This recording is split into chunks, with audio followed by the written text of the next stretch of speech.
नमस्कार मित्रांनो, आज आपण भेटणार आहोत अशा एका सजीवाला की ज्याचे खूप सारे फायदे आहेत।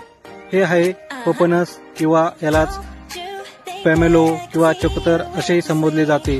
त्या फळामध्ये पोटॅशियम, मॅग्नेशियम, कॅल्शियम, व्हिटॅमिन बी, व्हिटॅमिन के तसेच फॉस्फरस यासारखे धातू आढळतात।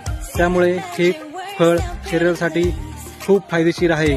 मधुमेह असणाऱ्यांसाठी तसेच पोटाचे विकार असणाऱ्यांसाठी, किडनी स्टोन यासारख्या किंवा पचनाचे आजार, पित्त यासारख्या रोगांवर याचा खूप सारा फायदा होतो।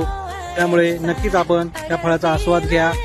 या फळापासून मुरांबे, लोणचे तसंच याचा ज्यूस करून किंवा यात साखर टाकूनही आपण खाऊ शकतो।